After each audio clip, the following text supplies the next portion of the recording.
Blame for my sister's divorce. My mom kicked me out. Then one email changed everything. She said it was your fault. Those were the first words my mother spoke when she opened the door. I hadn't even stepped inside yet. I just stood there on the porch in Greenwich, Connecticut, holding a small overnight bag, still processing the call I got an hour earlier. "What are you talking about?" I asked, my voice quieter than I expected. My mother, Eleanor Whitfield, didn't answer immediately. She stepped aside just enough for me to enter, but her eyes stayed cold, distant, like I was someone she barely recognized. "Your sister is getting a divorce," she said flatly. "And somehow you're involved." I blinked.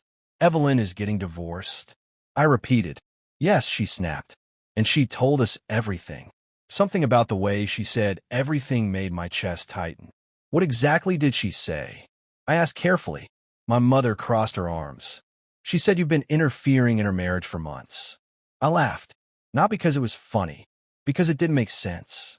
"I haven't even seen Evelyn in 3 months," I said. "She said you were constantly texting her husband." That stopped me.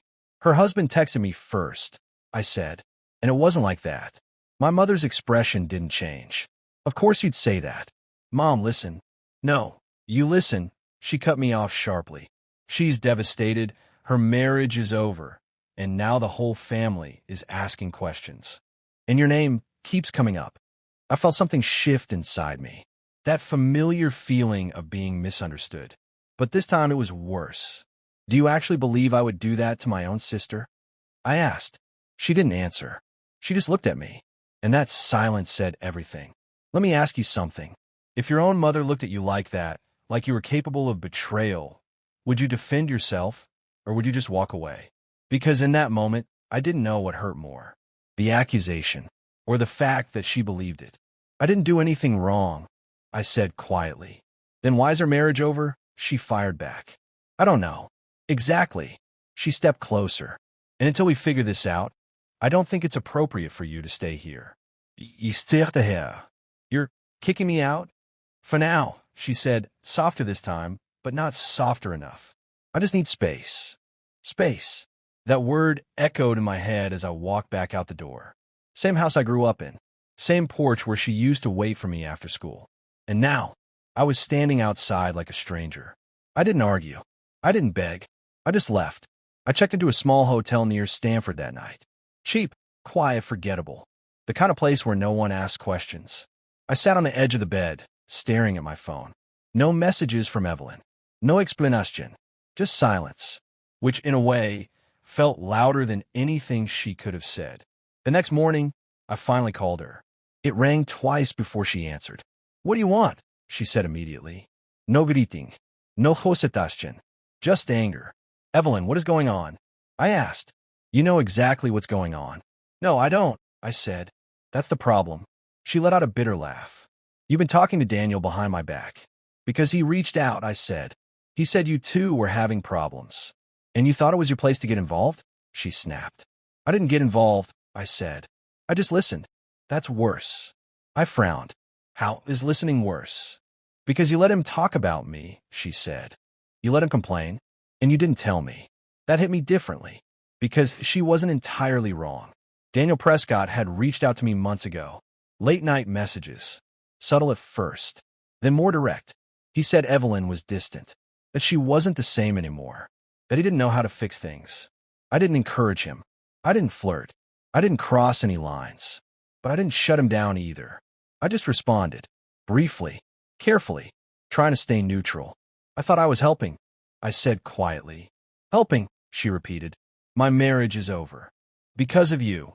"That's not true," I said, my voice tightening. "You don't know that," she replied. "I do," I said. "Because I never said anything that could break your marriage." She went silent, and for a moment, I thought maybe, just maybe, she was reconsidering. Then she spoke again. "Then why did he leave?" I didn't have an answer for that, because I didn't know. And that uncertainty was slowly turning into something heavier, something darker. Days passed, then a week. I tried to reach out again. No response. My mother stopped answering my calls entirely. Family members started unfollowing me. Some even blocked me. It was like I had been erased, rewritten as the villain in a story I didn't even understand. I stopped going out, Stopped explaining myself. Because every time I tried, it felt like I was defending something I didn't do. And no one was listening anyway. Then, on a quiet Tuesday morning, everything changed. I woke up to a single email. No subject line. No context. Just a name I recognized. Daniel Prescott. My stomach dropped. For a second, I considered not opening it. Because whatever was inside, I knew it would matter. And I wasn't sure I was ready. But I opened it anyway. The message was short. Too short. I am sorry. That was the first line. Then, I told Evelyn it was you because I needed a reason that didn't make me look like the problem. I felt my hands go cold. I've been seeing someone else for almost a year. I didn't know how to tell her. So when she found her messages, I let her believe it was something more. I read that line 3 times. Let her believe it was something more. I know this caused you a lot of damage. And I know this doesn't fix anything. But you deserve the truth. There was no signature. No follow-up. Just that. I sat there in silence, trying to process what I had just read. All the accusations. All the blame. All the distance. It wasn't because of something I did. It was because someone else didn't want to take responsibility. Let me ask you something. If the truth finally came out, but only after everyone already turned against you, would it still feel like justice? Or was it just too late? I forwarded the email to my mother, to Evelyn, to every family member who had cut me off. Then I waited. Hours passed. Then my phone rang. It was my mother. I stared at the screen before answering. Hello. There was a pause. Then a breath. I read the email, she said. Her voice sounded different. Not cold. Not sharp. Just uncertain. Okay, I replied. I didn't know, she said. I believed what Evelyn told me. I know. I should have asked you first. Yes, I said. Another pause. I am sorry. Those words felt heavier than I expected.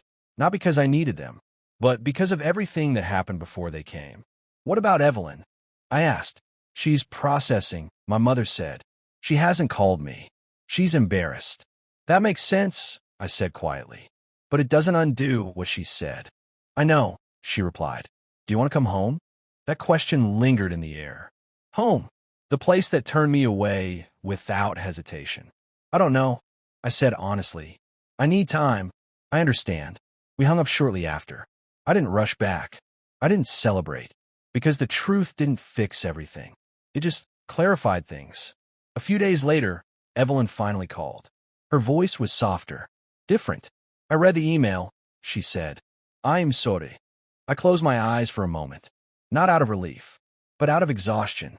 I believed him, she continued. And I needed someone to blame. So you chose me. I said, yes. That honesty hurt more than denial ever could. I don't expect you to forgive me, she said. But I needed to say it. I didn't respond right away. Because forgiveness isn't something you say. It's something you feel. And I wasn't there yet. Take care of yourself, Evelyn, I said. Then I ended the call. Not out of anger, but out of clarity. Because sometimes the truth doesn't bring people back together. Sometimes it just shows you who they really are and what you deserve moving forward. I stayed in that small apartment I eventually rented in Stanford. Started rebuilding quietly. No announcements. No explanations. Just distance and peace.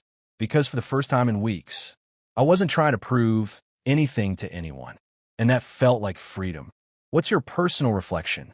If someone blamed you for something you didn't do and only apologized after the truth came out, would you forgive them or walk away for good?